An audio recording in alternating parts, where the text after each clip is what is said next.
Today we pay tribute to R&B icon Angie Stone, whose recent passing we learned of after finalizing this episode. Though her voice lives on in her timeless work, her absence is deeply felt. Angie, thank you for your music.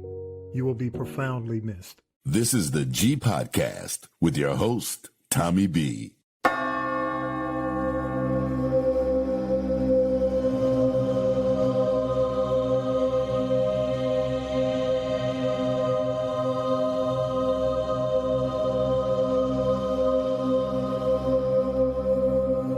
100 barefoot men stood in the square and rooted on the man with the machete, the sacrifice, the sufferer, the martyr, shirtless, cropped pants, hands tied behind his back with twine that looked loose enough to wriggle free if he wanted to, if he tried hard enough, if he would make any effort at all, and a white scarf as a blindfold, the symbol of surrender, of peace, of truth, impelled to his knees by one hand on his right shoulder, the sacrifice, the sufferer, the martyr made no sound, did not cry out for help, was not begging for forgiveness, no argument, no exchange. This man didn't put up one single protest. Or did he? The conjurers were restless, murmuring encouragement, shifting back and forth, marking time with their toes in the mud, nudging each other with their elbows to watch without interruption the shirtless man on his knees in the middle of the salacious posse softly lifted his head as if in prayer, floating back up after being pushed down by men wearing rifles like adornment. 3 times his head attempted a liftoff, an escape, maybe, from this proud body, burdened by religion and optimism. Maybe this was his invocation. Maybe his seraph knew and was preparing to ascend before this subordinate with the machete, dubbed omnipotent decision maker, lifted the blade double fist between his shoulders and the sacrifice, the sufferer. This martyr's body was cleanly sliced in 2 and succumbed to the dirt, bouncing once. I believe the earth was trying to throw him back, wasn't ready to receive him, hadn't made room for his soul in the soil just yet. The horde erupted, not with a cheer so much as a deliverance of resentment. This manumission of intensified pressure as the slayer pumped the blade in the air once, gripping the handle of his phallus after wiping the blood from the blade on the back of the sheriff's clothes and dragging his barren body by one leg across the yard, dropping it on a pile of other men. Forgive them, Father, for they know not what they do. Forgive them, Father, for know not what they do.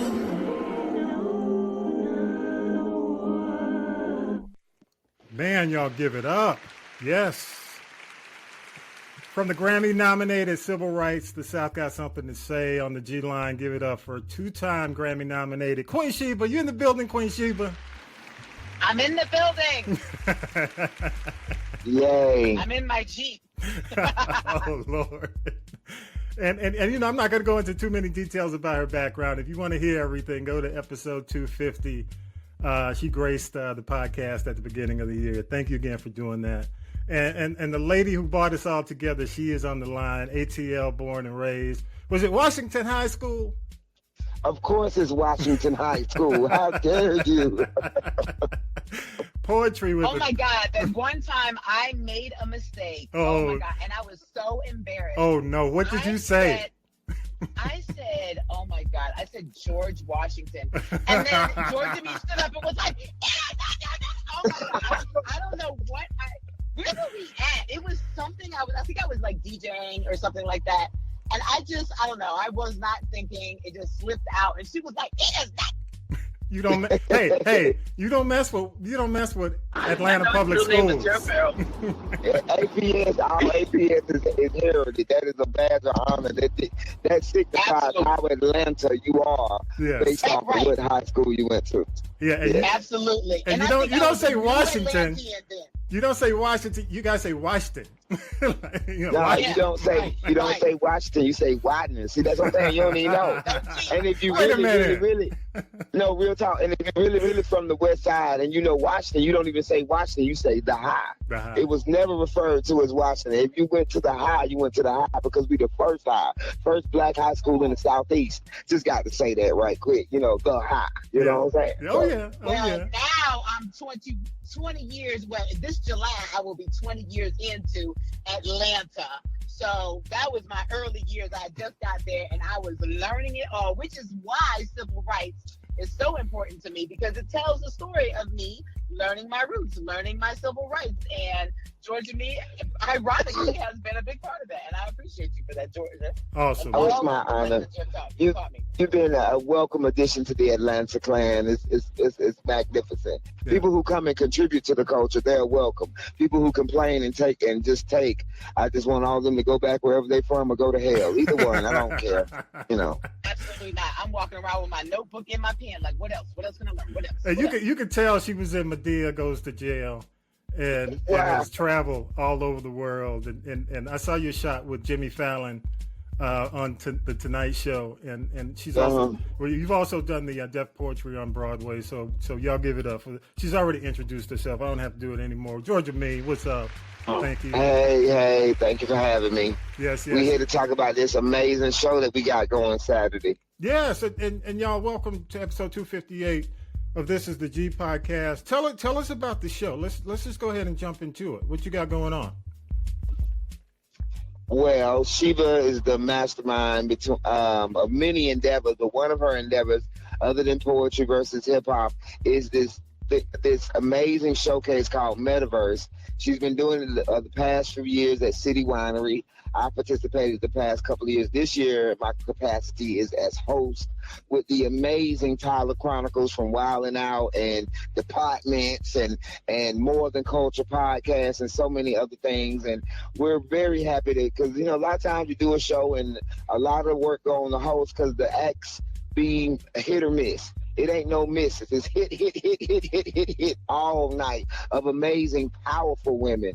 And so she brought it together again this year with not only some internet viral people who are not just internet viral people. They're amazing entities like Kyra J out of Harlem. She's a poet who not only has an amazing show, but she also wrote and produced, starred in, and directed her own spoken word film. Actually, I'm so sorry to interrupt you, but Kyra J will not be joining us on this show. Unfortunately, she won't.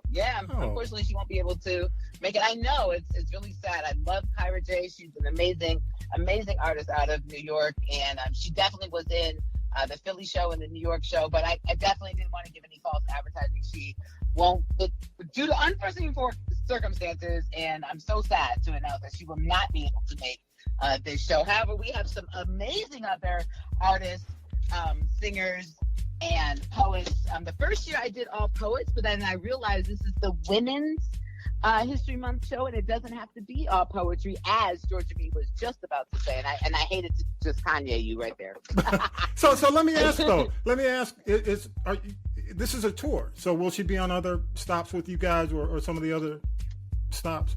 So no, so Metaverse is only in Atlanta. Only in Atlanta. Okay. So I only do the Metaverse Women's History Month show in Atlanta the weekend of International Women's Day. So International Women's Day every year is March 8th, no matter what day it lands on. And this year it happens to land on a Saturday, and City Winery could have any show that they want on a Saturday night in Atlanta, which is a music mecca, and they have graciously allowed Metaverse to be their Saturday night. Not even allowed. They want it. They booked it last year, okay? They wanted it. And the year before, absolutely, for sure. So let me confirm. Let me confirm first. March 8th, correct? March 8th. Saturday, March 8th. Okay. Let me say this. I'm sad that Kyra's not going to be there. I'm crying. But any one of these women can headline a show by themselves. So even if one fell off, you still got Teresa the Songbird, 100 million views on YouTube. You still got Dr. Kiana Dancy, not only a motivational facilitator, but a comedian extraordinaire. You have TEDx and been on Lifetime. Yes, and TEDx, and was a host on the Sister Circle. Come on. Then you got Rochelle Gemini, Grammy nominated. You do have Rochelle Gemini. I don't want to say the absolutely, yeah, absolutely, yes, we do. Oh Lord. Yeah, absolutely. Then I'm thinking of the poets. I'm going. Well, as you go, okay. you'll jump back in. I know you'll be thinking of them, but I got it. But while y'all are here, and I appreciate you giving me the time, because you told me you'd be on the road, you'd be traveling. But I know, again, Sheba, congratulations for the nomination. And I thank you both, the Grammy nomination. I sent you a text because I had to ask, and it wasn't hating. I wasn't trying to hate. But I did say, look, Tank and the Bangers won this year, but they're really a hip hop group. So, I kind of felt like for you who are true to the game, who do it day in and day out, spoken word, I got the fact that they would win it maybe, but, trying to keep it pure. And I don't want to ask you because it may come off like hating, but any thoughts on that text from either one of you? Either Georgia. It's not hate. It's observation. That's how I look at it. It's not hate. It's observation. And then you're a completely unbiased person, not just because you know us or are aware of us.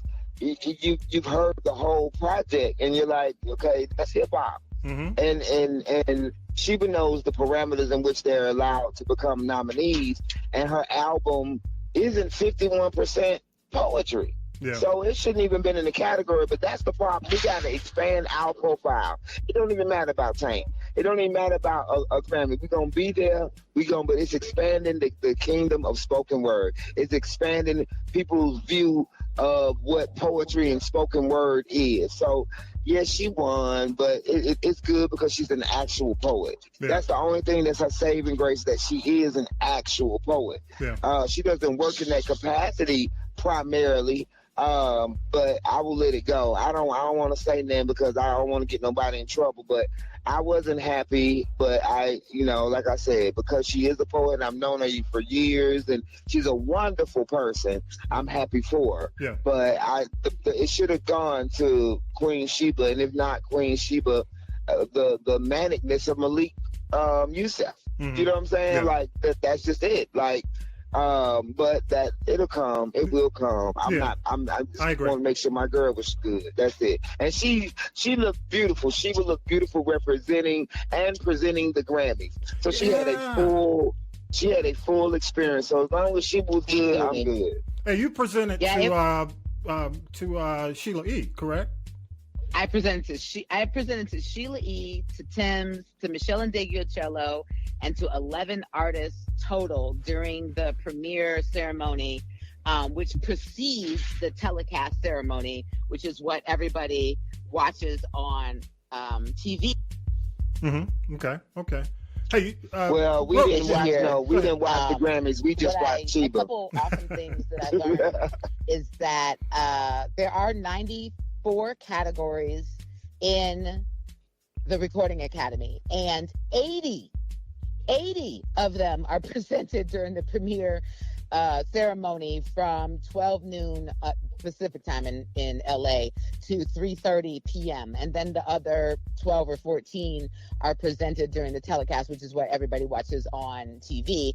And so this year when I went to the telecast, realizing that they treat it like a television show. So it's not seamless like a show like the premiere. So the premiere, when you see people talking about the premiere on IG and on social media that the premiere is better, the premiere is actually better because they actually yell cut during the telecast. Like you're up walking around having snacks or seat fillers. They treat it like a television show for 10,000 people. We are literally sitting in the same arena as the LA Lakers? Yeah, that the LA Lakers play in at the crypto arena. Excellent. And so we're sitting in there, and I sat literally in the same row as Paris Hilton, as Bob Johnson, the architect mogul, and I sat with the same section as I love her, Saweetie, I love her, and it was so great. Excellent. So real quick, I mean, you're kicking off Women's History Month with the event on the 8th, but of course, today is the first day of March. But is there a common message that you send to women at this time? And I'll start with you, Sheba, and I'd love Georgia me chime in. Yes, it's that I've always want women to feel empowered. We are the majority, ladies. We are the majority on the earth. We, in Atlanta alone, we are 20-1. I want us to feel empowered in anything that we do. And I don't mean against anything or anyone, just within yourself. Just feel empowered. Listen to your God spirit, your God body, your mind, your first thought, your gut, your instinct. What the bleep do we know? The secret, whatever your movement or your spirit, your higher power, or your higher thinking is, please go with that gut. And that is what civil rights is about. That track that you played in the beginning, which is called War, which is Whispers Amongst Ruins. That is what that track and so many other tracks on civil rights is about. Yeah, please continue to download and listen to civil rights. It's not over just because the Grammys are over. Please continue to listen to all those tracks. And it's about empowering people to be their best selves and to develop themselves. I just said at the beginning of this episode that I didn't know who I was in full bloom when I came to Atlanta 20 years ago. And with the help of like-minded and amazing people such as Georgia Me and so many others, I am able to come into full spirit. And this is a motto that I live by. You never arrive. You never arrive. You have never made it. So you keep going and you keep striving and you keep being your best self and you evolve and you morph into who you're supposed to be over and over and over and over and over again. So that is my message to women. So come out and see these amazing women. And a couple women that I definitely wanted to mention is a young lady that is coming from New York. Her name is Classique. I met her at a J. Rose Garden event in New York, and she's an amazing violinist. She is coming down for the event. And the amazing singer, her name is Yoshihana. She is from Orlando, and she has made her home in Atlanta for the last year. And she is closing out this show with her band, and she is incredible. And I think they're actually going to kind of do a mashup at the end as well. So we have a violinist, y'all, a live band, a comedian / motivational speaker, 4 poets. And the reason that I have a man and a woman as our host is because so many times, men, they don't sometimes honor us the way that they should. And so it was You trying to check us? A man host a woman's show so that it is, it's, there you go. I ask the men who host, I've had Malcolm Jamal Warner host the first year, and then Tyler Chronicles hosted last year, and he's returning this year. He loves it. Yeah. He thinks it's great. And I have just because it's like, hey, come and say these women are amazing. In full form, in full bloom, in front of people, in front of the camera. Like, say it in public, in bleeping public. Like, not in a meme, not in an Instagram. Not that we need it. Yeah. Because we are our own persons. Yeah. Not that we need it, but, you know, hey, any bonus won't hurt. Good stuff. And that's what God told me to do, and that's what I'm doing with. Yes. And the reason I have Georgia Me as not the co-host, as a host as well in her own right, is because she's amazing and deserving, and a Tony Award winner, and a Kuumba Award winner, and she has her own day in Atlanta. She's the only artist, as a spoken word artist and a poet, she's the only artist other than Ludacris, who is not even from Atlanta, who has their own day in Atlanta. So May 4th is her day, and she is beyond deserving, and I believe in giving people their flowers while they're alive. So, and she's hilarious. Yes, she is. Yes, she is. Absolutely. Queen Sheba, Georgia Me, I just want to say thanks. And final, on the final, let us know, if you would, where people can get all the information. I know you have websites. I know it's at the event website, but is there any place that people can go and find out more? Maybe your social media. You can go all social media, City Winery, ATL. You can find the link, and of course the Queen Sheba on IG, and all of us have advertising the show. It's very simple, very easy to get your tickets. They don't be like last year and it be sold out. You be like, dang, I thought I could walk up and get it. Don't trust that. Yeah. Don't trust that. Go ahead and get your tickets now. Yep. Get your tickets now. It has sold out every year. People love the show. They leave crying, hugging, laughing, cheering. It is an incredible celebration of women. And brothers, this is not the time for you to stay home. This is the time for you to bring your wife, bring your girlfriends, bring your boyfriends, bring your homeboys. This is the time to come out and celebrate women. It's International Women's Day. On International Women's Day on Saturday. City Winery is a beautiful place. If you've never been there, this is definitely the time to check it out. It starts at 8 o'clock. Doors open at 6:30. Go to City Winery Atlanta and click on March 8th, and you will see the tickets there. You choose your seat and come and enjoy the show. Good stuff. Hey, Queen Georgia Me, thank you so much. Appreciate you coming on again. Thank you. Thank you so much. I appreciate you. Y'all go download Civil Rights, my album, Rights Like Writing, WRITES. And I have a huge announcement on my IG later today. I think it's going to be at 7 p.m. Eastern Standard Time. It's huge. It's a big, huge announcement. Georgia Me is actually part. Okay. Georgia, I don't know why she went out, but because she's been bringing that energy. That energy just kicks her off. And I appreciate all of y'all. Yeah. Thank y'all so much. She's so turned. And I wanted to say, download and check out Westmore Drive. We have several releases coming out this year, so I just want to make sure that I put that out there too, because she was the queen of promo. I'm gonna get better. So yeah, please go check out Westmore Drive. Excellent, good stuff, y'all. Hey, I appreciate y'all again. See you Saturday. We'll see you. Thank y'all you, take Thomas. care. Hey, no problem. Thank you again. All right, y'all. Peace. Take care. Peace. Oh man, y'all there? Tonya B and Talib. Hey, hit your unmute yourself. There you go. Okay. Yeah. We're here. Yeah, they bring the energy, man. But I'm here to tell you, that you know, I'm a Grady baby, and I feel insecure with Georgia Me, because she'll check you, man. See, Georgia Me, I love Georgia Me, man.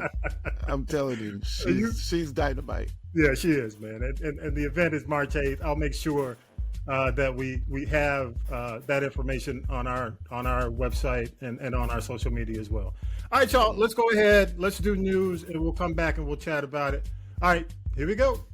News team, assemble! It's time for the Week in News with Syracuse Mike. Despite confusion about how to handle it, more than 1 million federal workers have responded to Elon Musk's email seeking an answer to the question, what did you do last week? The Office of Personnel Management has added to the confusion, now saying it's up to the head of each federal agency to determine if workers should respond. And then President Trump weighed in late in the day Tuesday. Well, it's somewhat voluntary, but it's also if you don't answer, I guess you get fired. Not really sure if that helped. Also, according to the administration's own data, about 40% of the federal contracts that the Trump administration says they have canceled as part of its cost-cutting program are not expected to save the government any money.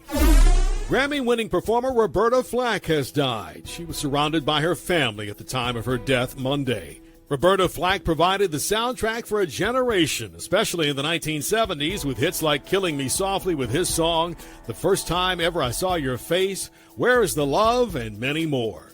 The recent documentary Roberta looked at her life, including her work on civil rights. She retired from singing years ago, and in 2022 announced that she was suffering from ALS. Roberta Flack was 88. Well, he sat in a chair and not at the table for President Trump's first second-term full cabinet meeting at the White House Wednesday. We're talking about Elon Musk, who was still the star of the meeting. So I'm going to ask if it's possible to have Elon get up first. Musk talked about the Doge mission and how he is slashing the government payroll. A California-based judge has temporarily blocked the Trump administration from ordering several federal agencies, including the Defense Department, to carry out mass firings of some employees.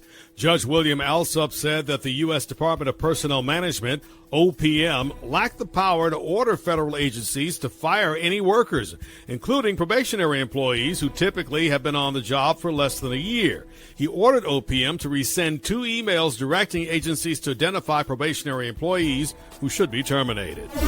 The death of Oscar-winning actor Gene Hackman is raising a number of questions. Authorities initially said no foul play was suspected, but that has changed. And now they are using one word to refer to his death along with that of his wife and their dog. That word is suspicious. There are reports about the discovery of prescription pills near Hackman's wife's body. Plus, officials say the couple died some time ago. All I can say is they have been deceased for quite a while. You know, that's a determination that's better suited for OMI and the experts, but it sounds like they had been deceased for a while, and I don't want to take a guess. Hackman was 95 and his wife was 65 when their bodies were discovered by deputies in their New Mexico home. Now to Washington, a meeting at the White House between President Trump and Ukraine's President Zelensky started okay but didn't end well. And that might be putting it mildly. There was no mineral deal or progress on the ceasefire plan involving Russia, but there was a shouting match. This is when the meeting went off the rails after Vice President J.D. Vance said to Zelensky, I think it's disrespectful for you to come to the Oval Office and try to litigate this in front of the American media. And then President Trump got a little loud. You're playing cards. You're gambling with the lives of millions of people. You're gambling with World War III. You're gambling with World War III. European leaders are rallying behind Zelensky while the former president of Russia called Zelensky a clown. Later, President Trump posted on Truth Social that Zelensky can come back when he's ready for peace. You may be wondering why there is so much tension between Mr. Trump and Mr. Zelensky. You'll have to rewind several years to what led up to the first impeachment of President Trump. That was a result of an alleged effort by Trump to get Zelensky to dig up dirt on Joe Biden and his son in return for U.S. aid. Zelensky did not cooperate, and the relationship has been strained since. Zelensky left the White House early. Some officials say he was asked to leave. With his departure, many questions about the path forward remain unanswered. This question seems clear. Who was the winner after the Friday White House meeting? That would be Vladimir Putin. Exactly. Boy. Putin. And I got to say this, man. It is, without a doubt, I think ultimately when it comes down to this whole thing, and I'm going to say this, because I was thinking about the impeachment and going back to the whole quid pro quo thing. Trump never forgets. He carries a grudge. And you could tell that, first of all, he wanted to show Putin that he's on Putin's side. And then Vance, in my opinion, wanted to show Trump that he's on his side. So it was like all these folks are really trying to show their bosses what they were capable of. Yeah, exactly. Go ahead. Bumping their chest. It was testosterone, Right. gone berserk. Right. But any quick thoughts? And I'll go to you. First of all, Tonya B, happy Women's History Month. To you, and I'll go to Talib. Go ahead. What you got, Tonya B? Yeah, I was like, I'm just so sick of it all, and I always say, don't bury your head in the sand, but just keep, your ear to the ground and know what's going on. But it just seems like a whole lot of testosterone and flexing is in the room. And, when there's too much of it, nothing comes from it. Nothing comes from it at all, to me. And, we know Trump's a bully. I think J.D. Vance is a wannabe bully. And I think the fact that, and again, him trying to raise his voice, he might as well have been windmilling like he just didn't have any Vaseline or take off his earrings. That's that again. Like just some 7th grade musty mess, And it's like this morning I woke up and every newscast and every morning news show I turned to, that was the lead in. So I promptly took my remote and pressed mute. And I'm going to say this, and I want to throw it to you, Talib, but I will say this, that did steal the news cycle, period. I mean, everything that we talked about, Doge and the job cuts, the layoffs, this basically, and it was almost to me as if they did it intentionally. Hey, I'm going to you, Talib, go ahead.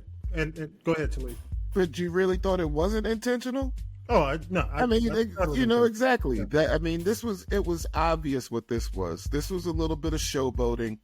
This is, Trump doubling down on Putin, you're my guy, so I'm going to call Zelensky a dictator. Just preposterous, really. Yep. J.D. Vance, I felt like what's the cartoon dogs where the little dog is, yeah, Spike. Yeah, Spike, get him, Spike. Oh, yeah. You know what I'm saying? Yeah. That's what J.D. Vance was like, talking. I think it's very disrespectful, trying to get, it was obviously trying to get Trump riled up. Trump gets excited about something that means nothing. He's like, what set Trump off on the toward the deep end was the fact that Zelensky said that he'll feel it. Mm-hmm. Yeah. He'll feel it is what set you off. Yeah, that set him off. That set him off big time. All right, y'all. Hey, and we're going to talk about, because I'm going to show the video toward the end when we get to political roundtable. But I do have one more question before we go to T. The boycott. We didn't. Mike didn't go into detail about it. He didn't mention it in some of the newscasts. But your thoughts on the boycott? And I'll start with you, Talib. Go ahead and give me your thoughts on the boycott. The one day. Please keep it up. I'm encouraging more people to get involved. I would love to see somebody show me what the figures were yesterday over last year. Yeah. I know they're not going to really put the real numbers out, but if you could see what last year's numbers were compared to this year's numbers, it would show just how effective the boycott was. But we got to keep it going. I agree. Tonya B, thoughts on the boycott? Talib, you're saying that I want to see what the figures were from last month, because last I heard, black folks spent $12 million a day in Target, but as of maybe earlier this week, they had lost over $15 billion, and that was before yesterday. And like you said, they probably will never tell the real figures. No, they're not. I was sharing with you all earlier, it was very refreshing not to go anywhere and spend any money yesterday. It was refreshing to also stay off social media. Yeah. And just really look at these companies that have been pimping people of color, black and brown people for years. Now, not just the DEI piece. There's more to it than that. Look at those companies that are still supporting DEI, and won't back down to the bullying of it. So I know that the next boycott starts next week, and I think it is Walmart, followed by a week of no Amazon, which means no Whole Foods either, because it's all one and the same. And just let them know that, they have always discounted the African American and the minority, spending power and discounted our dollars. But it's time that they know, and they think that we can't exist without them. But let's show them that we can. And I will go out of my way if I'm going to spend money somewhere to find, a small black business, even if it costs me more money to do it. It's about principle for me. I agree. Yeah. I'm with you on that. And I'm with you on that. I totally agree. I just wish, and I have to say this to the organizers of the boycott, please make sure that we centralize what's going out to the public. We don't need all these organizations doing separate things. You need a central way of communicating the same thing to the people so that we don't have multiple people doing different things. The way to make this effective, and Talib, go ahead and mute yourself real quick. The way to make this thing effective is to make sure that we are actually on the same page. Because there are too many organizations right now who are doing their own thing, and that's not the way it works. That's not the way it works. Right. Huh? And I said, like Black Lives Matter. You know what I would say? Let's take a page from the 1955 Montgomery bus boycott. Yes, it was uncomfortable, but look at the impact that it made. And that went on for a year. Mm-hmm. You know, you young people out there, y'all don't want to be uncomfortable. But if you realize from whence this whole thing cometh, then I hope you would have a different outlook.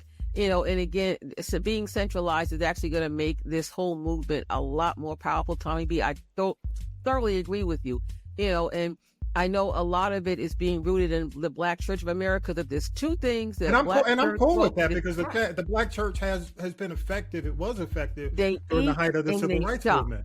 All right. Black folk eat and they shop. So, you know, even and don't, again, it's not just Target. Let's take it like Tommy B, you were talking about certain restaurants, you know, that have rolled back initiatives, or when they're in Black neighborhoods, their menu prices are much higher than in other neighborhoods. Yeah, but I just think we got to get on the same page, man. We can't have multiple organizations doing different things. And I know you got ego involved, you know, when it comes down to this, but man, let's get something centralized. And you know, even if different organizations are communicating, be communicating the same thing. Same information. Information is power. Information is power, people. The more of us get it.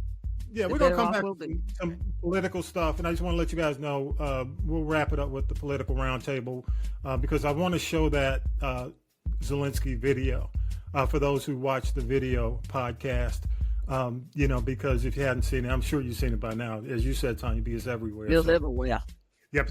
Let's go ahead and do it. Now then, children, it's time for tea. It's tea time, y'all. Sipping the tea with Tonya B. All right, Tonya B, what you got?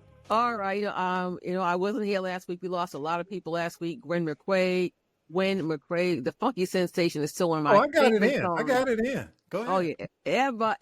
You know, and everyone else had passed away. And then we woke up to, again, the passings of, as Syracuse Mike mentioned, Roberta Flack and Chris Jasper, who was the one of the integral songwriters in the Isley Brothers' real rise when they came back in the 70s. He was the brother-in-law of Rudolph Isley.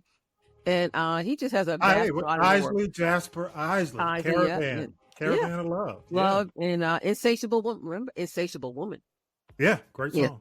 And Syracuse Mike also mentioned about this stuff with Gene Hackman and his wife. It's smelling more and more foul every time, because they said there's no certainty of the carbon monoxide poisoning, but they had been in that house dead since February 17th. They were found in separate rooms. The pills were strewn about, and the cold, dry weather in New Mexico was what kept their skin intact, but they were pretty much mummified. How was your front door unlocked in a jar? And, you know, he's in one room and she's in the other. So I think I just say foul play. I don't know what it could have been. But, you know, there's more to this story. I think it could end up being a Lifetime movie. Okay. Yeah, I mean, I think, let me mention this. I mean, a lot of the information they found was because of his heart, what do they call it, the pacemaker? The pacemaker turned off on or about the 17th, Yeah, so, and the other thing, you know, you mentioned about the mummification, you know, the pills. Yeah, you're absolutely right. I think it's going to be a Lifetime. We're going to know in about a month what actually happened. Or what they're going to let us know. And, you know, there was so many theories that were going around. Was it carbon monoxide? Was it, you know, a hit? Was it, you know, a suicide pact? But, I mean, Gene Hackman was 95 years old. What did he have to hide or prove to anybody? Yeah, well, the other thing was, and you know, because, I mean, going back to Popeye Doyle and the French Connection, The Firm, you know, and you know, my movie, I mean, Hoosiers, unrealistic, but yeah, mine was The Firm. You know, The Firm too, you know, and No Way Out with Kevin Costner. He was one of my favorites, man. But you're absolutely right. At 95, he had lived a full life. But one of the things his business partner said was she had put him on this odd diet. Yeah, strict diet. A very, very strict diet. He didn't like it because I think whenever he would go out, he would sneak food. You know, he wasn't trying to stay, you know, to the diet. So I'm just wondering if there was some turmoil, which, you know, of course, there's always a little bit of misery with Kathy Bates.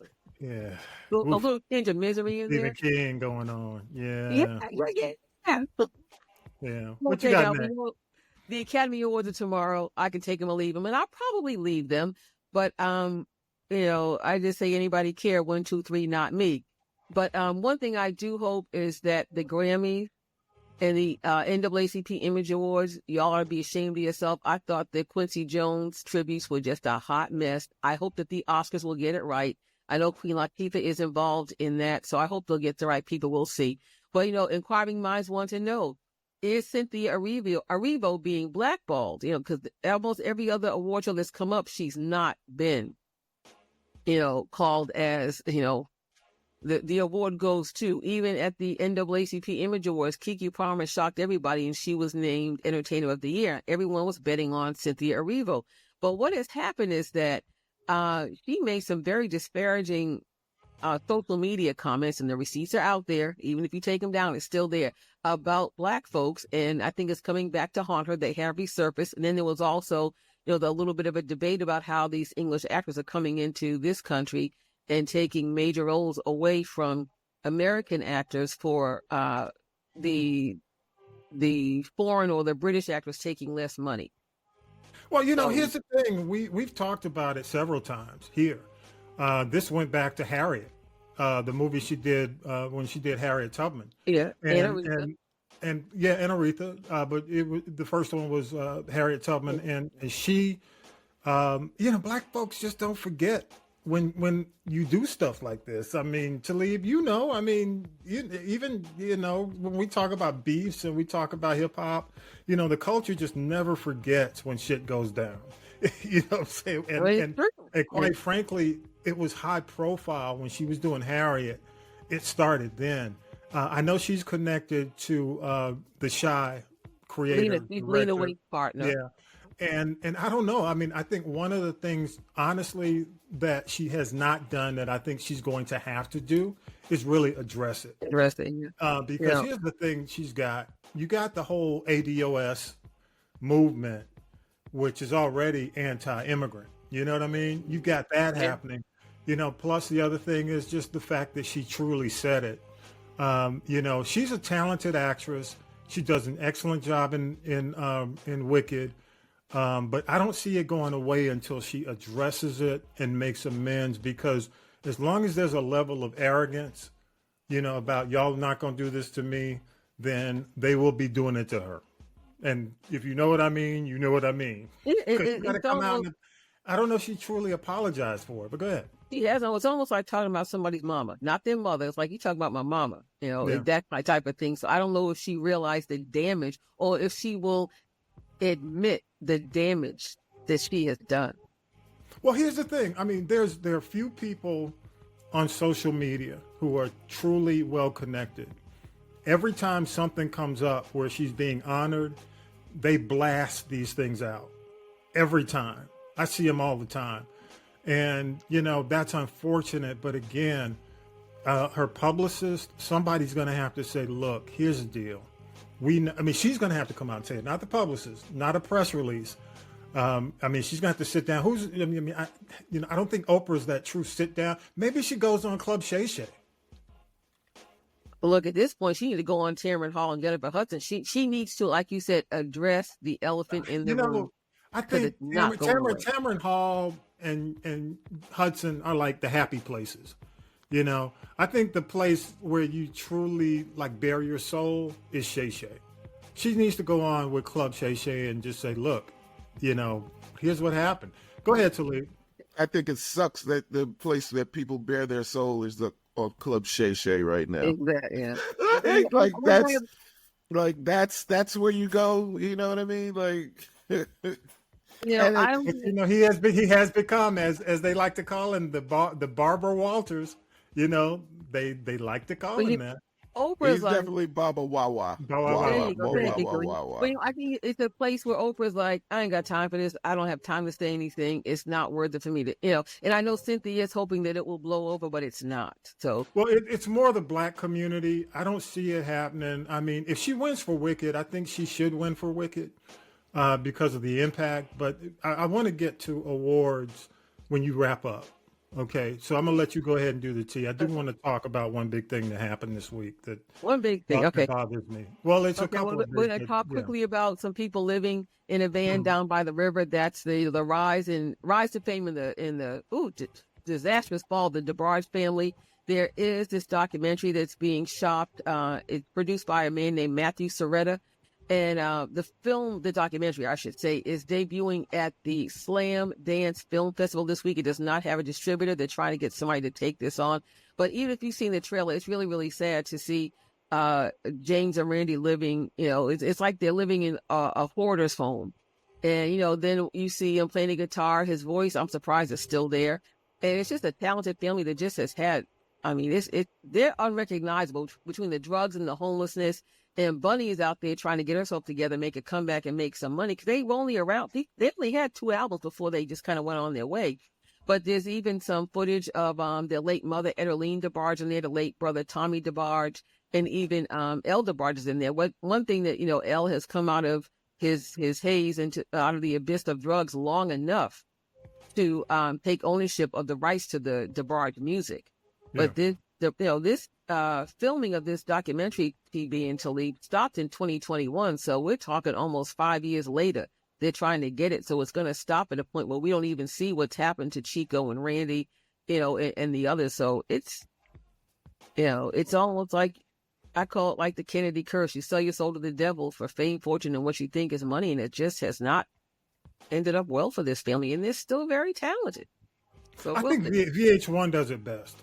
When VH1, I think they did a version of Behind the Music.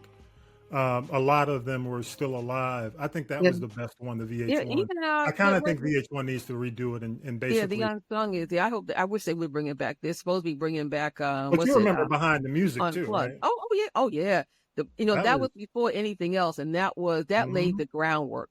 That was the blueprint for all of these others that have come afterwards. Yes, and I got to talk about Marcus Jordan. Okay. I know you may have talked about him last week, but he was high as a kite when he was arrested down to the train tracks in Florida. Now, we know he was drunk when the cops pulled him over, and he was trying to take the train tracks apart. Who has that much strength to take train tracks apart so you can move your Lamborghini? But then the white powder substance that was thought to be cocaine was actually ketamine. And, that's the drug that killed Matthew Perry from Friends. So I think Marcus may have a bit of a problem that may need some professional help, because when you mix alcohol and ketamine together, you might as well drink. That's poison. Somebody said that's the Elon drug of choice, but I ain't saying. Maybe he should take some ketamine. Him and his boyfriend. But I'm sorry. So I hope Marcus gets the help that he needs. I'll just comment aside. And I just want to say congratulations to Usher, baby. Every time you think this is the year, he's still Mr. Las Vegas, but on May 12th, he will receive another honor, and that's an honorary Doctor of Humane Letters degree from Emory University. He's going to be the commencement speaker there. So it'll be Dr. Usher, baby. Yeah, good for him. As of May 12th, yeah. And I do like the fact that he's I like the Tyler Perrys of the world, and even the Ushers, and even Ludacris too, the very quiet philanthropists that do so much and don't want to be all up in the video and be out front saying, look at me, look what I did. Yeah, good stuff. The Raymond Foundation, I think Usher Foundation, however it's called, referred to, it has done a lot, definitely in the Atlanta area. Good people. And I got one more question for everybody. Yeah. Why did Chris Rock for his 60th birthday go under the knife and get cheek implants? Really? That's all I got to say. Don't need it. Just be funny. We don't need it. But I will say this, SNL, everyone's saying out of that entire, 3-hour show, the best skit was Black Jeopardy. Yeah. Hands down, bar none. I still watch that, and it still cracks me up every time. Yeah. Black Jeopardy is probably one of the better skits that SNL has produced in the last couple of years. A long time. Yeah. Yeah. Between that and What's Up With That? Yeah. And I know, Kenan Thompson is running man. Yeah. He's Mr. SNL now. But I'll just say this. I don't know. To me, it was disjointed, and I guess they just had to do it. But they did not need to bring Tom, what's his name, Hanks in there. Hanks did not. We could have cut it. Right, the Tom Hanks Black Jeopardy? Let's see. No, the one that that was hilarious. No, the one that Tom Hanks did before not the 50th, the one that he did when he was hosting. Yeah, when he was hosting. Great. Yeah, the 50th kind of, it didn't have that same vibe. Okay. It didn't have that same vibe. But the Black Jeopardy is it. And I love watching Tracy Morgan and Leslie Jones try not to laugh. Eddie Murphy was in full character. What Eddie said.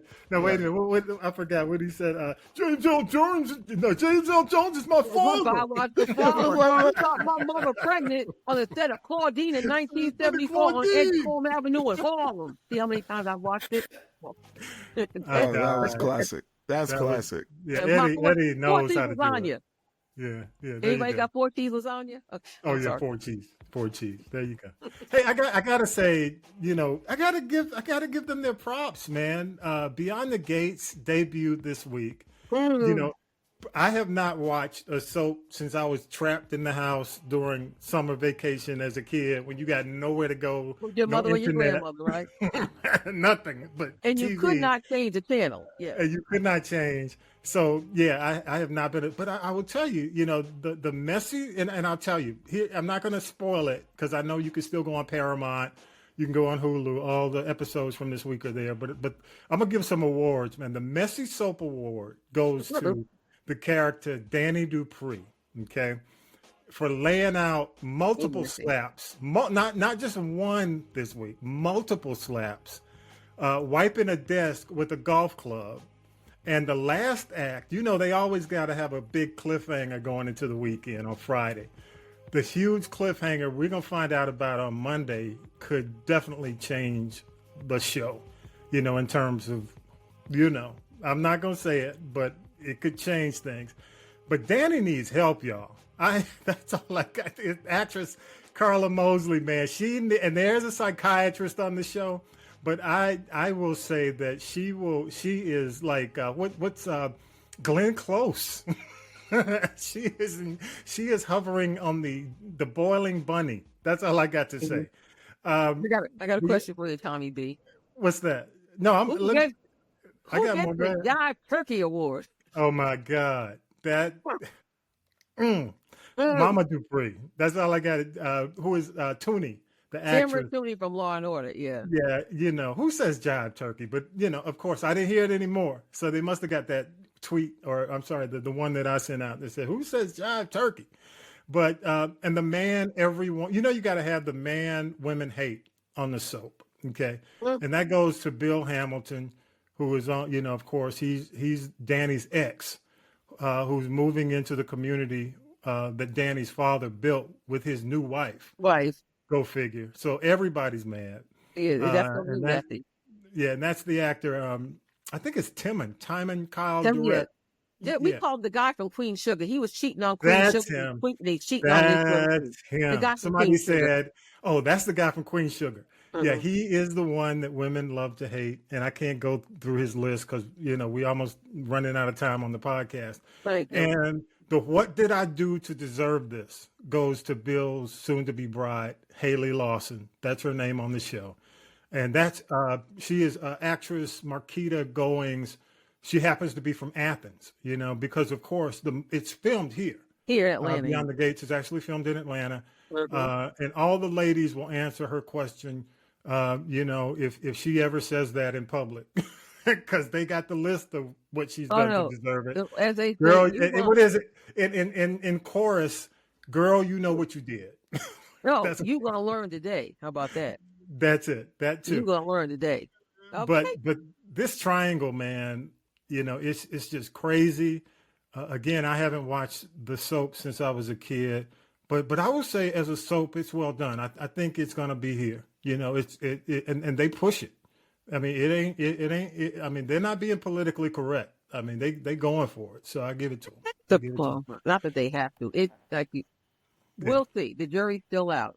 I mean, honestly, you can watch if of course, we release this on the weekend, so you can go on Hulu. I think all the episodes are there. But if you have Paramount Plus, it has from episode 1 through 5. They're all there.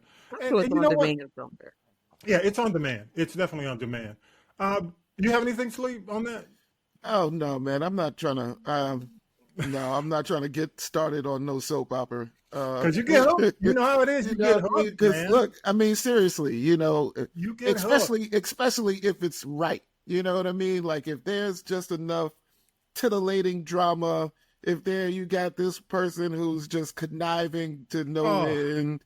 You know, I mean, it sounds like it's got all the right elements. I'm not trying to get hooked. Dude, it's got into the summer. You know, it is just beginning, and you can already see the mess a mile away. So Behind the Gates is about people basically in a subdivision or something? It is Maryland, like, Tonya B, you know Maryland. I suppose the rich black enclave where all the people of money and means and stature reside. Yeah. To live behind the gates is like, a badge of honor. Gotcha. They built where they live. I mean, the family, it's a family area. That's why it's almost like sacred. You're breaking a sacred rule by the ex moving in with his new wife right around the corner from his ex. It's just messy. We'll see how long that went. Okay. Well, I know it's Oscar. Well, did you have one more? Because I was just going to say, I know that there's a lot of Atlanta-based actors in it, and it's good to see that there is, because I know a lot of folks in the scene here, and it's nice to see that the networks are starting to pick up on the local talent that is here. You know what I mean? So I'm just shout out to all the folks that's part of the crew that I know. Yeah, Atlanta is like number 1, number 2 when it comes down to film, when it comes down to productions coming out of here. So it's pretty big. One more thing, I just want to go because we're running close. But we can go over a little bit. But we're cool.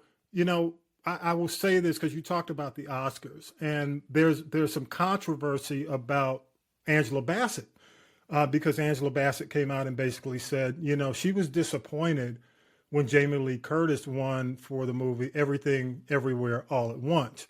And, because Angela Bassett was, nominated for Black Panther. And this week, because she got some criticism for coming out and just really speaking her truth. And her husband, Courtney B. Vance, came out and said, look, y'all leave her alone. She has every right. And I agree, man, she has every right to be upset because, when she lost, the first nomination she had was when she played Tina Turner in What's Love Got to Do with It, which is an iconic movie. And she did so much to prepare. She changed her body type, to reflect what Tina looked like. She did so much, and she lost to freaking Holly Hunter, for The Piano, which nobody remembers that movie today. They don't remember Holly Hunter. Right. They don't. I mean, Holly Hunter's time is gone. She's not. What is she doing? Angela's still here, y'all. Angela's still here. And then she loses to Jamie Lee Curtis. What Jamie Lee Curtis has been doing B movies all of her life. Angela Bassett's a Yale trained actress. You know what I mean? She spent the time. She's done the roles. She's done the crazy stuff. And what has Jamie Lee Curtis is another scream queen, like her mom was. Halloween and Freaky Friday. Right. So my point is, I'm not trying to be mean about it, but I don't blame her because, we get screwed like this. I mean, black, men, black actors, but definitely you see it with black actresses, the way they don't get paid, the way they don't get key roles. Just like, what's her name? Halle Berry said she's tired of sitting up here, as the only black actress to win Best Actress. She's tired of that. It's time for Hollywood to recognize black actresses, not just in a supporting role, but in a main role. So, I'm glad Courtney B. Vance came out and said, leave my wife alone. She has a right. Because honestly, I'll tell you, the second one, losing to Jamie Lee Curtis, the Asian actors and actresses in Everything, Everywhere, All at Once, they carried that movie. They made that movie, excuse me. She wasn't really in the movie that long, was she? No, she was the foil, but my point is, it's like, the Asian actors and actresses is the reason that movie got the profile it got to put Jamie Lee Curtis in a position where she could even win. She didn't carry that movie. Angela Bassett has carried both her movies from the time she did, What's Love Got to Do with It to Black Panther. She carried both those movies. So I just got to say that. All of her movies, if you think about it. She really is even Akilah and the Bee is still one of my favorites when she plays Keke Palmer's mom. One of my favorites. Even Jackson did American Dream where she played Catherine. Yes, she got all of them together. Yeah, I agree. You got one more thing, anybody? Before we move on to the not so fun. Here we go. The Political Roundtable. Here we go. You know what? I gotta do this. Let me see if I can find it first. But it was an interesting week. Like I said, when it comes down to it, I did not expect to see this Zelensky thing. But I want to go ahead and play it. Let's go ahead and jump into it. Here we go. I'm talking about the kind of diplomacy that's going to end the destruction of your country. Yes, but if you are not Mr. President, with respect, I think it's disrespectful for you to come into the Oval Office and try to litigate this in front of the American media. Right now, you guys are going around and forcing conscripts to the front lines because you have manpower problems. You should be thanking the President for trying to bring an end to this conflict. Have you ever been to Ukraine that you say what problems we have? I have been to. Come once. I've actually watched and seen the stories, and I know what happens is you bring them on a propaganda tour, Mr. President. Do you disagree that you've had problems bringing people into your military? We have problems. And do you think that it's respectful to come to the Oval Office of the United States of America and attack the administration that is trying to prevent the destruction of your country? A lot of questions. Let's start from the beginning. Sure. First of all, during the war, everybody has problems, even you, but you have nice ocean and don't feel now, but you will feel it in the future. God bless. You don't know that. God bless. You God bless. You will not have a war. Don't tell us what we're going to feel. We're trying to solve a problem. Don't tell us what we're going to feel. I'm not telling you. Because you're in no position to dictate that. That's Remember exactly this. I'm not You're in no position to dictate what we're going to feel. We're going to feel very good. You will feel influence. We're going to feel very good and very strong. You will feel influence. You're right now not in a very good position. You've allowed yourself to be in a very bad position, and he happens to be right about it. From the very beginning of the war. You're not in a good position. You don't have the cards right now. With us, you start having cards. Playing cards. Right now, you don't. You're playing cards. Mr. President. You're playing cards. Serious. You're gambling with the lives of millions of people. You're gambling with World War III. You're gambling with World War III.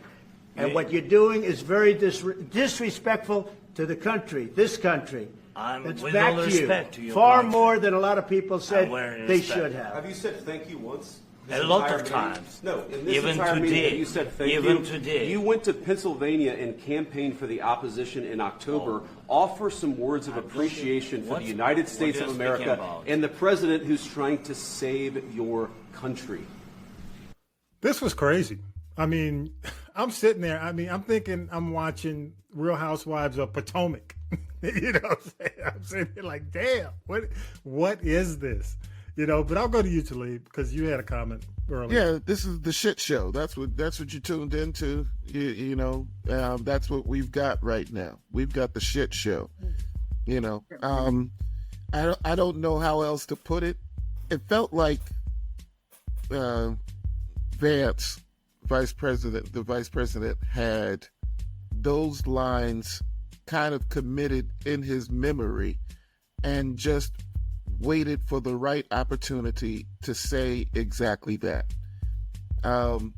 Listen, if this is really, you know, we have to look at as Americans, we have to look at what is not just happening in front of us, but what happens to set these kinds of things up.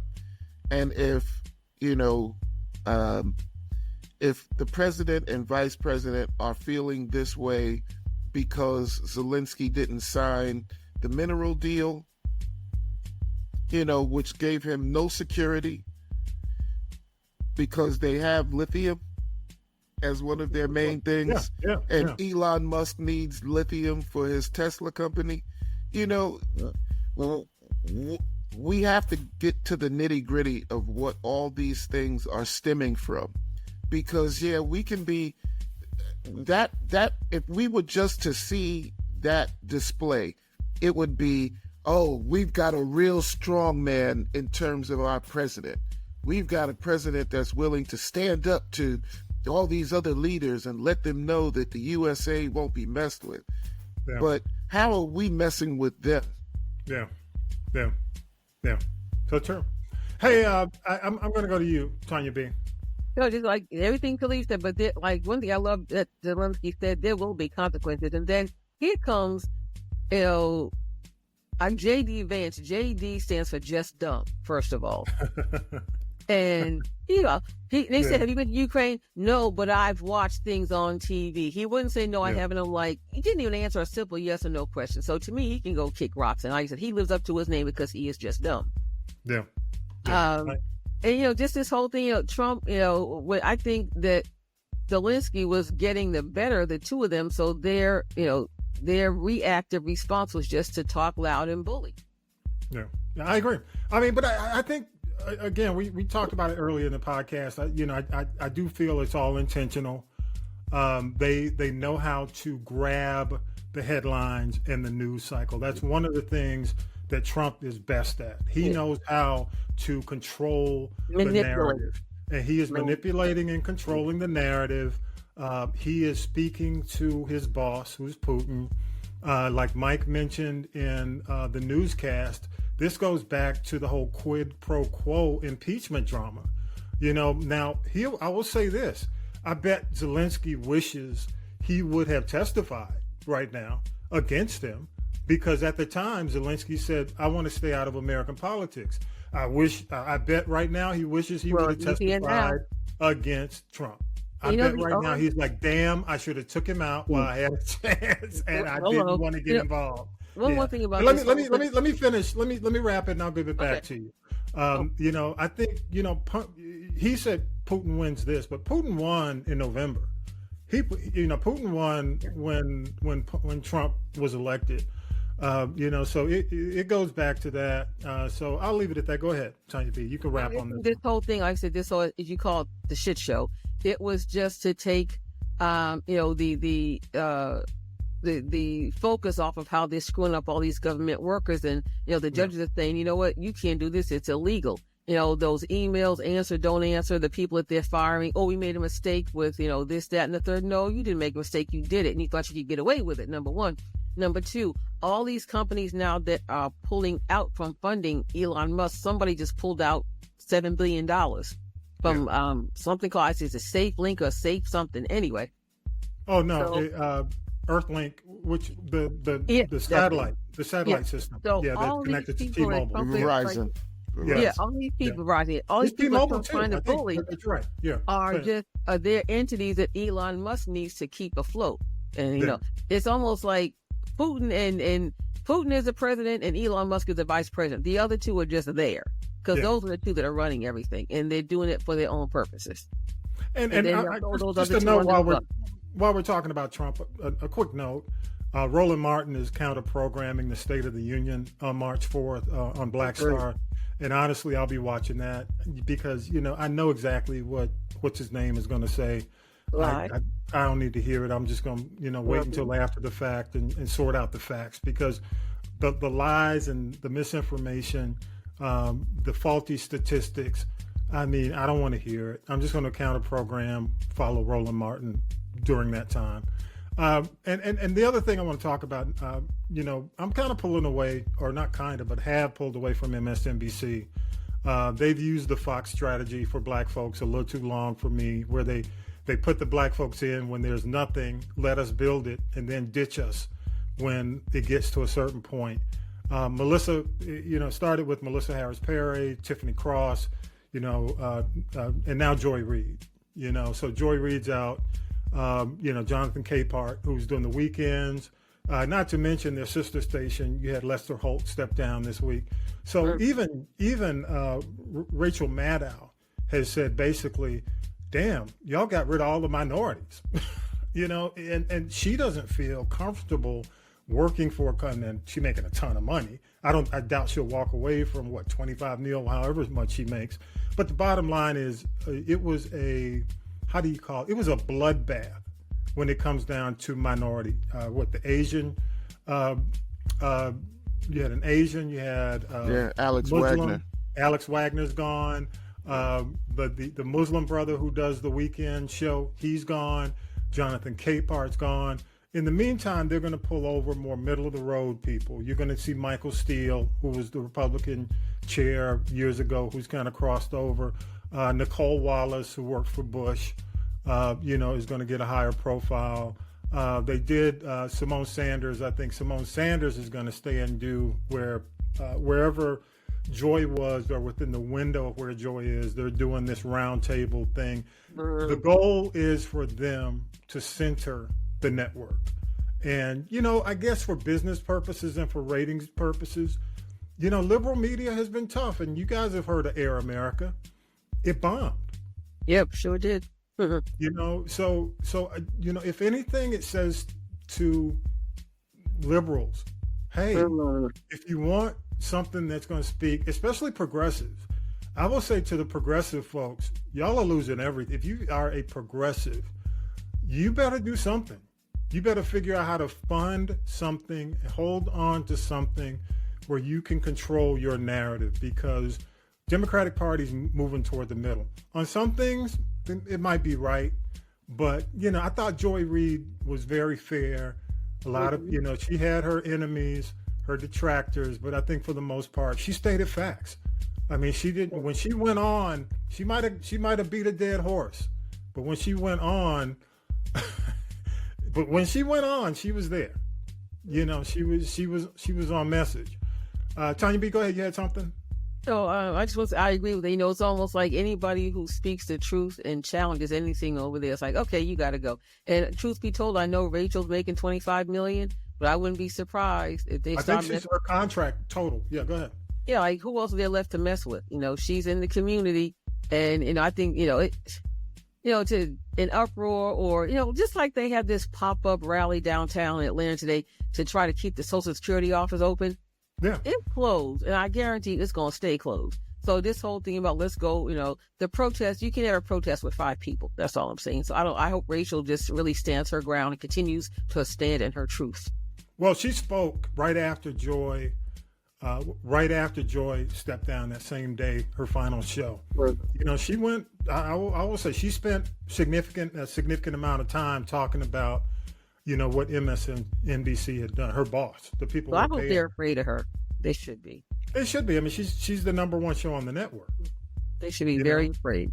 But I'll say the people who honestly I thought should have gone was Morning Joe, because Morning Joe's numbers have suffered since the beginning of the year, but nothing's happened. And I think that's a political move to where, they're not going to mess with Joe Scarborough, because the ramifications of the fact that he's a former Republican, he has connections. So we'll see. All right, y'all. Let's go ahead and wrap it up. It's time to wrap it up. This is the G Podcast. As always, we love your thoughts. Y'all scan the QR code, logo, social media. Everything is there. Links for the people poll are there. You can leave us a voice message. And we definitely will play back the best. And don't forget, support the podcast. 25 for 2025 is still happening. We are a Spotify podcast, y'all. So make sure you go and follow us on Spotify. You can find it at This Is the G Podcast. Y'all have any problems finding us on Spotify? Any issue? It's easy. It's right there. You had to go at This Is the G. Well, This Is the G Podcast. Don't be on that. But I saw the G Podcast, but it's a religious thing.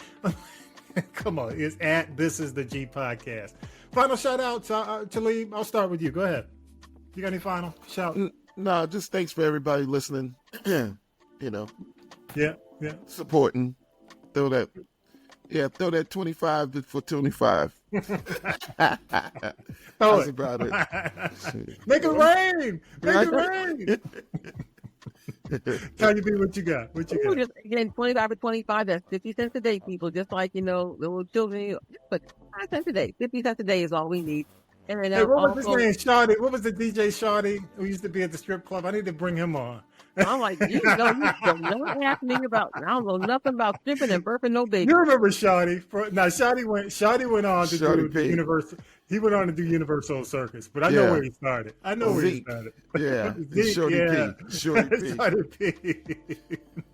Also, I wanted to just say happy Women's History Month. You got people like, I think, Jennifer King and all these women that are coming up as coaches and moving to the front of the line, the front of the house in the NFL. Shout out to all of them.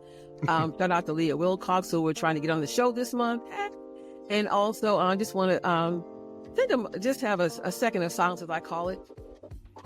We lost one of our, she was a real G, Juanita Steffens, longtime industry publicist. She came out of the Polygram music system. She was also the publicist for Charlie Wilson, Joe, and then publicist and manager for Bobby Brown off and on since he went solo. She lost her battle with the dreadful C this morning, so we just send love, light, and prayers up to her family. She was a dear friend, and she will absolutely, positively be missed. Absolutely, absolutely. My final shout out to the cult members of Trump 2.0.